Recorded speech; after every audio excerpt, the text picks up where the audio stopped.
Thanks for joining Absolutely. us, Doug. All right, so before we get to the RNC, as a whole, your opinions on the DNC, because I want to get, we didn't get your opinion on the last night and the last two nights. As a whole, what were your thoughts on the DNC? I thought it was well produced to the point that the Trump campaign basically did a lot of copying. Donald was making notes and shouting out instructions what he wanted done. I thought it was good. I thought Joe Biden absolutely nailed it. And considering the competition he had from other speakers, I thought Joe Biden delivered the best speech of the convention. And for those who want to say, yeah, but he was reading from a teleprompter. Yo, Semites, have you ever heard Trump read from a teleprompter? Yeah, that's true. Everybody reads from a teleprompter. People are saying that. They're talking about how his light versus darkness statement was stolen from Leighton from Canada and how he plagiarized again. I mean, do you think he plagiarized a little bit in the speech there, Doug? 'Cause I agree. He did a much better job than I expected. I do think it may have been taped, but 25 minutes from Joe Biden, to me, it was pretty impressive, and I thought he did well. As far as the production of the DNC itself, they actually used a Emmy-nominated production team to do that, so it would make sense why that was the case. Professionals do. Yeah. All right, and I thought the production was solid as well, but I thought it lacked a platform, and it seemed to be, whereas the RNC is more about, no, America is great, we love America now, and the DNC was, America is not great, we don't love America now, we want to make it better, and so that I think that's kind of how the two differ in their ideologies. Right. Well, go ahead, disagree. Doug. I mean, we found out just yesterday or on Monday that the RNC wasn't even offering a platform. Just we go along with Donald Trump's vision. I mean, they reduced their entire platform to a tacky T-shirt that says "I'm with stupid." Well, let's talk a little bit about the RNC. But before we get to that, I want to make another comment, which is attacking both sides of the aisle, which is this. Can we all just admit what's going on here? All of these politicians get other people to write their speeches. We can compliment them on their delivery, but except Melania Trump. But in all shape or form, okay, we can all admit here that, and by the way, the reason why Melania Trump wrote her own speech is because the speech she got was completely plagiarized from Michelle Obama 4 years ago. Which was not her call. But if I could just finish and say this, if you want to compliment people on their delivery, it's fine. But I'm not here to really compliment anybody on how great their delivery skills are if they're a politician. Just in general terms, yes, I thought the Joe Biden speech was a good speech. Whoever wrote it for him was very good. Let's talk a little bit about the RNC quickly. And before we get to what actually took place last night, what are your thoughts, Doug, on one of Donald Trump's supporters that was set to speak yesterday and was cut from the lineup after she promoted anti-Semitic and QAnon conspiracy theories on Twitter? Her name is Marianne Mendoza, known as the Angel Mom and an advocate for stricter immigration policies. She retweets this thread, which began in May from an unverified account, claiming that the protocols of the Elders of Zion is not a fabrication, and it certainly is not anti-Semitic to the point that this is fact. One of the tweets in the thread also includes the hashtag QAnon. What do you make of this, and were you surprised that the Republicans actually decided that she was not, they pulled her yesterday? What do you think about this? No, I wasn't really surprised. They realized they had to do it, but here's the difference between the two parties. I mean, and this has been emblematic of Trump's whole administration. They don't vet. They don't care.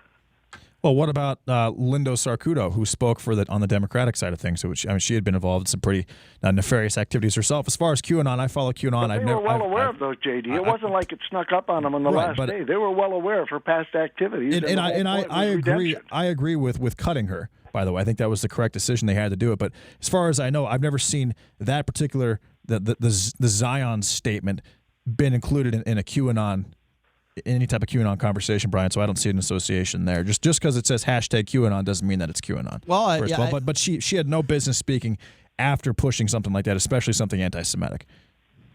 Well, I think hopefully we all could agree on that. And 100%. This was a prominent, just to give you a little background on it, this was a prominent Q supporter who pushed that theory. So I think that's important to note. But let's move on now. Let's play. So she could have been trying to introduce the theory to QAnon.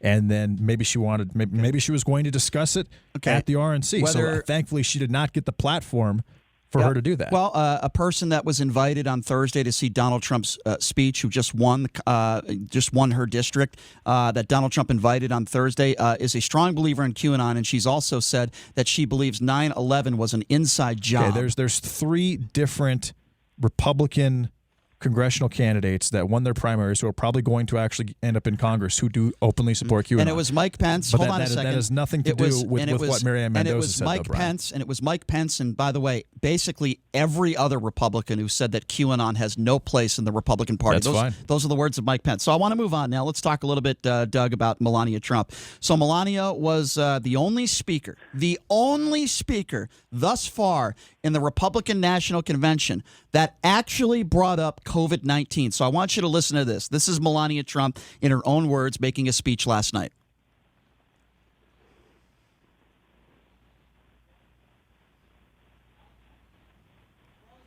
Unfortunately, our audio has frozen, Doug. Unfortunately, in the KDWN studios, things are not working. That rarely happens. Here. Yes.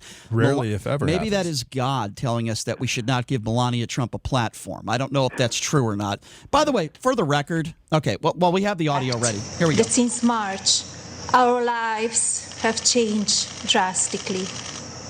The invisible enemy, COVID-19, swept across our beautiful country and impacted all of us.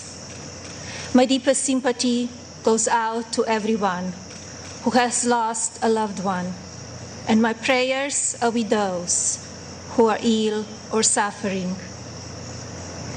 I know many people are anxious and some feel helpless. I want you to know you're not alone. All right, is that enough, Doug? What do you make of Melania's statements on the coronavirus?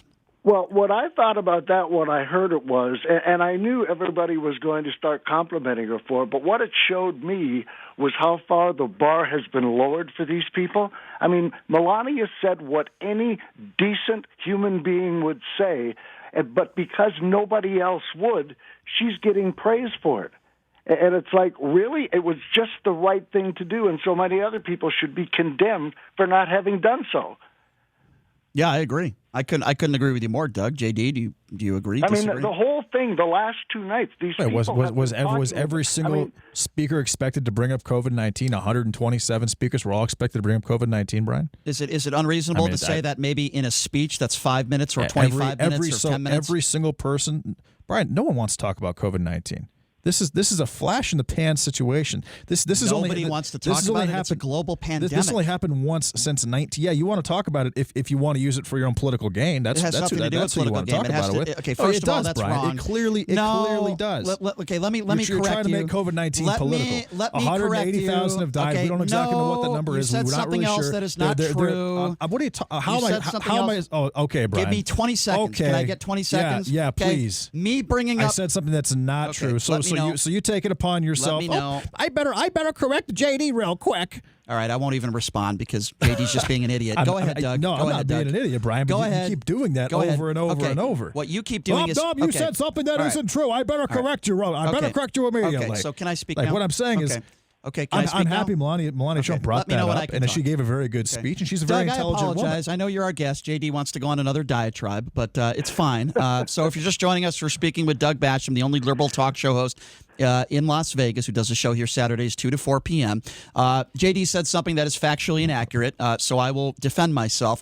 The reason why we are talking about COVID-19 and the reason why we are talking about empathy is because we have over. If I can finish without you interrupting. Into there, okay, JD once again is going to interrupt me, which he does every 8 seconds. So, Doug, I'll just go to you because obviously my co-host is not going to let me talk after he attacks me. Go ahead, Doug.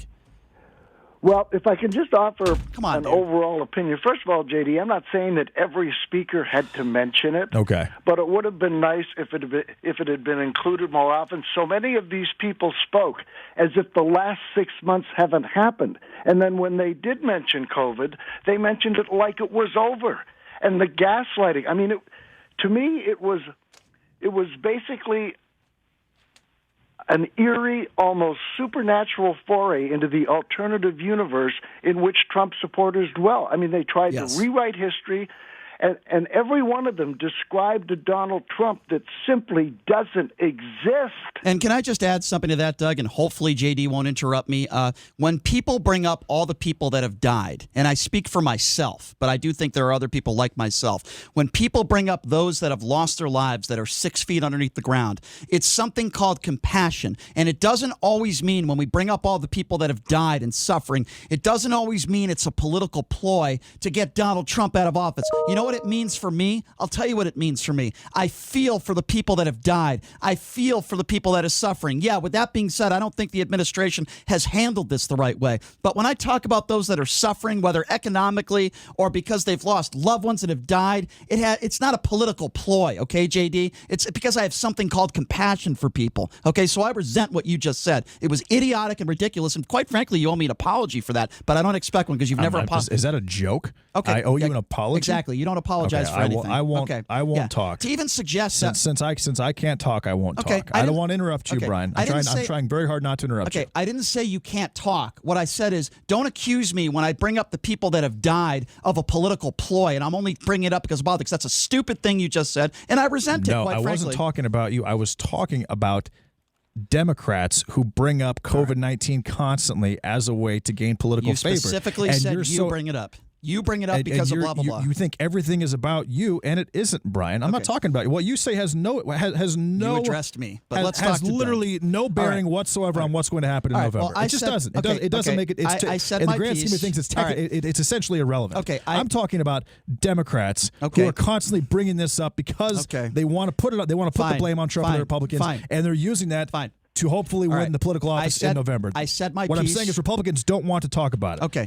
I said my piece. They want to move forward from it. I said my piece, and I totally understand why Republicans don't want to talk about 170,000 people that have lost their lives on Donald Trump's watch. You know what we can talk about? Let's sit here for a little bit. Let's talk to Doug. Doug, he's our ghost. He's our guest. So we should probably talk to him. The top 5 states right now in the country with unemployment are all Democratic. The top 5 states with the worst mortality rate from this virus are all Democratic. So they shouldn't want to talk about unemployment, and they shouldn't want to talk about the death rate, and they shouldn't want to talk about deaths, because there's a number of things that Democratic states have done in this virus that they plan on blaming on Donald Trump that is going to bite them in the ass down the road when Trump doesn't bail them out. Mm-hmm. Go ahead, Doug. What's up, Doug? Sorry about that. I don't know what to say to that. I mean, good Lord. I mean, you left me speechless, JD. Well, that wasn't my intention, Doug. I expected a response. I mean, really, I just don't know what to say to that. I mean, you sat there and said Democrats want to bring it up to score political points, and then you just went on this tirade about how Democratic cities or states are being hit worse. Yeah, that's because those are the states that people want to go to. Yeah, actually, those are the states that people are leaving. Those other states haven't been hit as hard. Nobody wants to go there. No, but Doug, people are leaving those states in record numbers. Well, as we the speak. Story goes.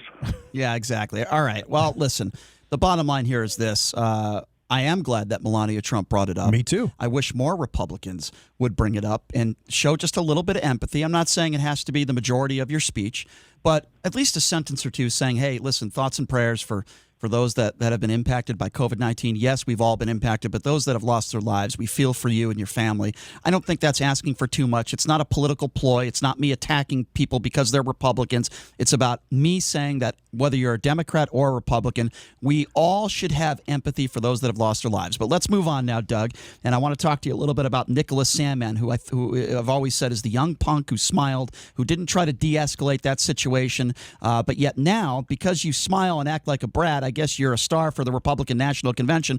Just like the McCloskeys, if you point your weapons at innocent African Americans, I guess you become a star as well. I want to play you a little bit of audio. This is Nicholas Sandmann speaking out against the media and cancel culture. Have a listen to this. My life changed forever in that one moment. The full war machine of the mainstream media revved up into attack mode. They did so without researching the full video of the incident, without ever investigating Mr. Phillips' motives, or without ever asking me for my side of the story. And do you know why? Because the truth was not important. Advancing their anti-Christian, anti-conservative, anti-Donald Trump narrative was all that mattered. And if advancing their narrative ruined the reputation and future of a teenager from Covington, Kentucky, well, so be it. That would teach him not to wear a MAGA hat.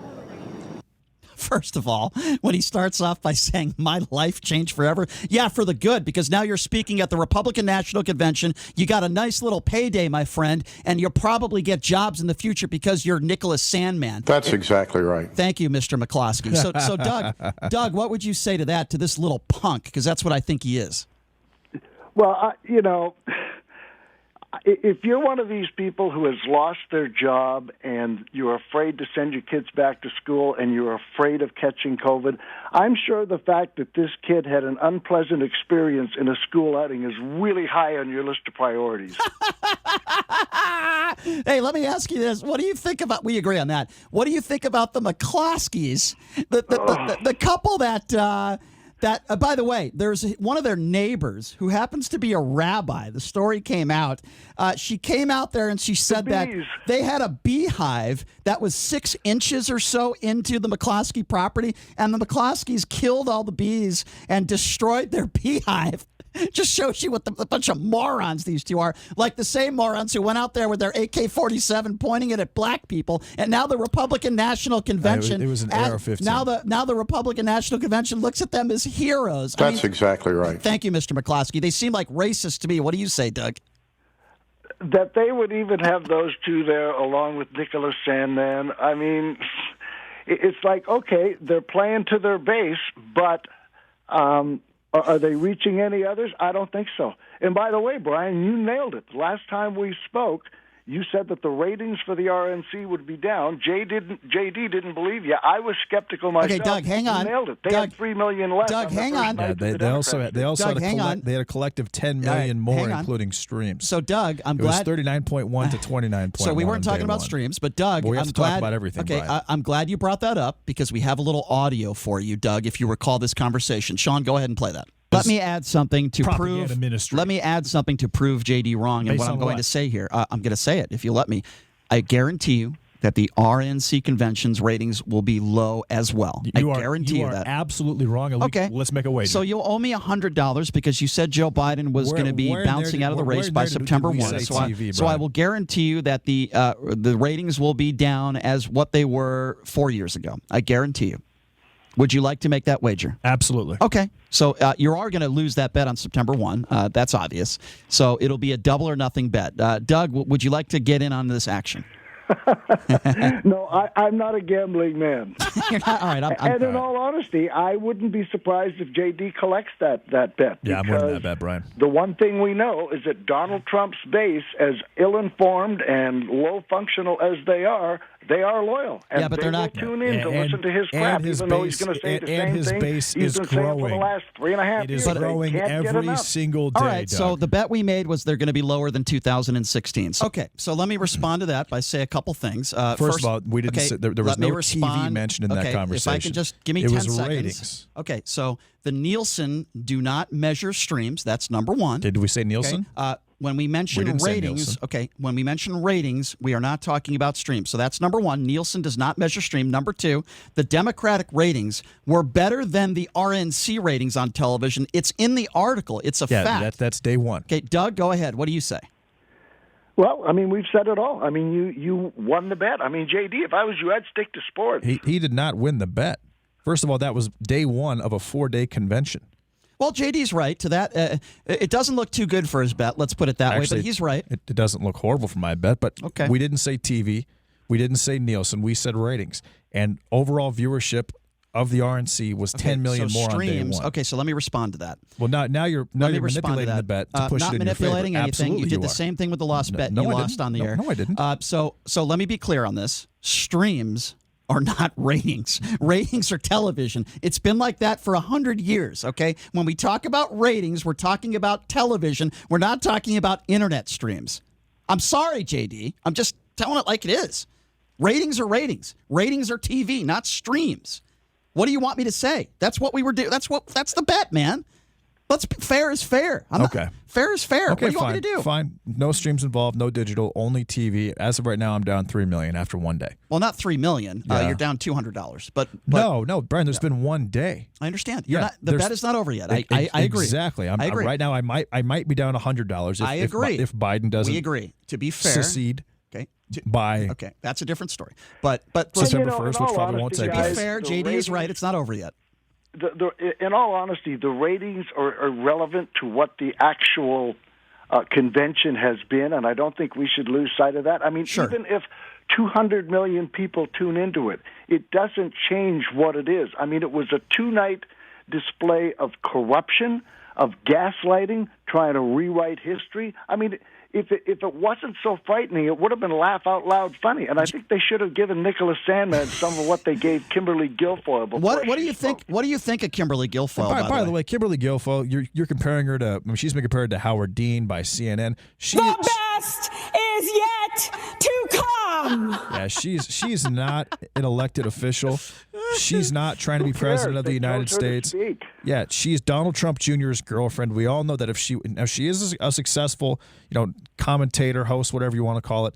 But the only reason she is speaking there is because of her relationship with Donald Trump Jr. Yeah. So for Right. so for the Democratic That Party, doesn't excuse the if embarrassment she made of herself. that doesn't make it. There's 127 speakers. If one isn't great, so be it. Again, Linda Sarsuto Well, I would spoke argue last there's week a lot to the more Democrat. than one that weren't great, but whatever. Okay, fine. That being That's said, true. she's not running for any type of political office, Doug. So you can't hold her that same standard as a Howard Dean. You can't make that. You can't create some type of false equivalency I'm with not her and holding her Howard to Dean. any other Well, a lot standard. of people I am are. commenting on her performance. A lot of people are taking her and saying that her performance is somehow reflective of the entire Republican Party, despite the fact that she's not trying to be a candidate in the Republican Party. How do you do that? Well, She's a commentator on the Republican Party who happens to lean right. All right, so let and me who's also let me interject real clearly quickly. biased Let me because she's interject- in a okay, relationship let with me the interject- president's son. Let me interject real quickly, okay? The fact that she is actually or was a professional commentator Okay. and somebody professional that was in the media would give me more reason to go after her for making a fool of herself. She should be you can make the argument she should be better than the politicians. No, you can't. And Okay. well, not only that, she's held to a it lower was standard. rumored that after her speech, Yeah. Gavin Newsom spent the rest of the night hugging his divorce papers. You know what? I'm not saying that's. And Kimberly Guilfoyle has definitely slept her way up the ladder, and there's no denying that. Ooh. She has definitely done that. I would never make a claim like that. We know that for a fact. Brian and I know that for a fact, not from personal experience, but from good sources. I wish I knew that from And personal that's she's not an unattractive woman by any means. I want Don Jr.'s sloppy seconds. That's what I want. But let's be honest. I mean, the last 15, 20 seconds of that speech were a WWF over the top. The first 2 minutes, I mean, they really weren't that bad. But had she not gone into full dictator mode towards I wonder the if end, she's like that. we wouldn't be having this conversation Doug, right now. Hey, Doug, I wonder if she's like that when she's in the sack with Don Jr. Don, the best is yet to come. I'm just curious. I think that's actually. The best is yet to come. Yeah, that Can you was. imagine being on Kimberly That was Guilfoyle's harrowing. staff and having to go to her the next day and say, Oh, "You were Christ. great, boss"? Oh, Christ.